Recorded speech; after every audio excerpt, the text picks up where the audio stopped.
welcome back to Pony Panels, which means it's time for our monthly or so issue of Legends of Magic. So far, 3 issues in, this series of single-shot stories has brought up some interesting equestrian lore and introduced us to some rather interesting characters. For the fourth installment, we are introduced to yet another interesting character. Now, excuse me if I don't remember the last name, but know that this one is also named Flash, not to be confused with that one. And he's a lot more brave than that one, so we have that one going for us, don't we? But, like all Legends of Magic comics, it all starts with a present-day little skit. This time, Sunburst is being visited by Starlight, who wants to spend some time with him, and given a panel or two. For the older fans, maybe a bit overly suggested. But Sunburst, in his continued go-through of Star Swirl's Legends of Magic, insist on telling this tale. The tale involves a then much younger and a lot more Spartan-inspired Cloudsdale having to deal with a tremendously big storm. Easter egg, for a fact, the storm is shaped like Rainbow Dash's cutie mark, which I felt that really particular. See, our young Flash is a loyal member of the Cloudsdale army that wants to solve the storm problem, and is also getting some assistance from the Griffins, led by Blackbeak. But in typical Griffin fashion, Blackbeak don't want to hear none of that help stuff, and forges on through the storm without the help of the Cloudsdale Brigade. It goes about as well as you would expect. But the real moral of the story kicks in when young Griffins find themselves in the center of the storm's wrath, and young Flash decides to take it upon himself, even going militarily wrong as far as disobeying a direct order from his commanding officer to save the young Griffins. The moral of this story is a simple one. A hero is defined by not who they are. They are defined by their actions. To be an inspiration, to inspire through just being genuinely good and making the right decisions. Now, this moral has been told 1,000 times through different mythologies, fictions, and so on.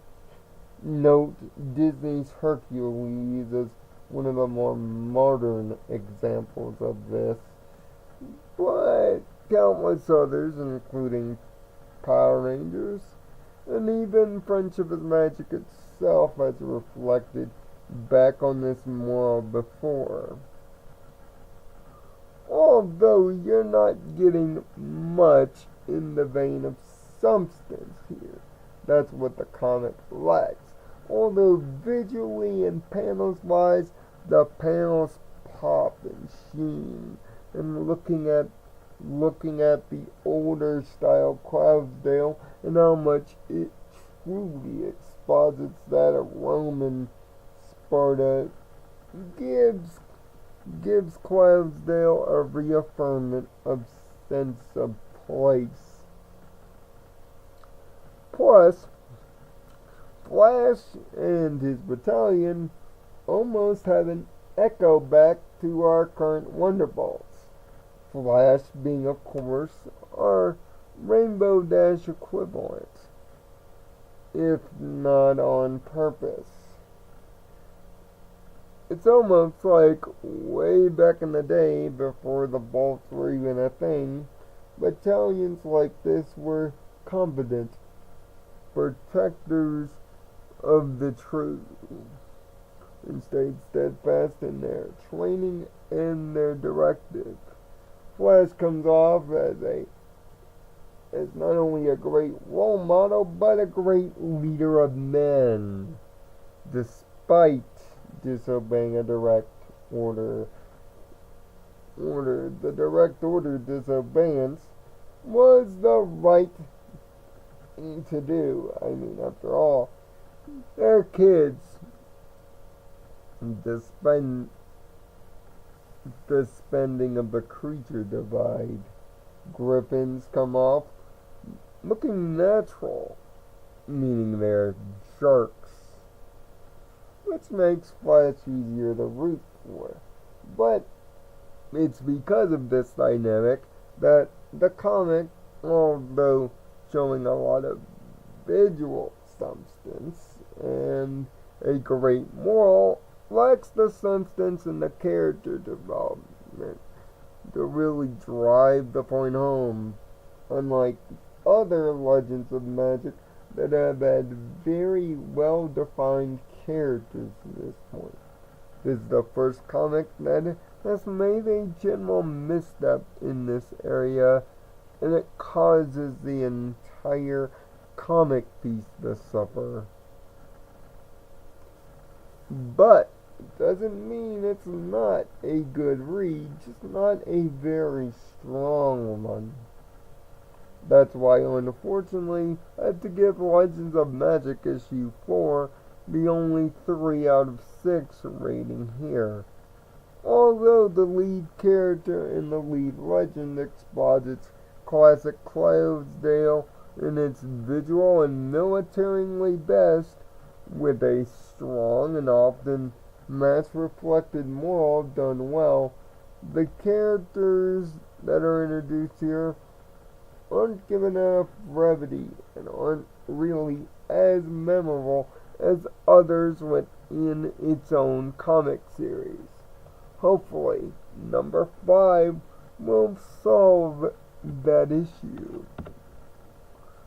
Until next time, make sure to follow the annotation, hit our logo to subscribe once it pops up, or head to the left and the right for more material, including my recent reaction to the My Little Pony movie trailer, and of course, my thoughts on the second Equestria Girls mini special movie magic from more pony material. And make sure to go through the Pony Panels playlist for more My Little Pony comic reviews. Until next time, I'm Nirvana Sparkle. Find peace in your own Nirvana. And thanks for watching.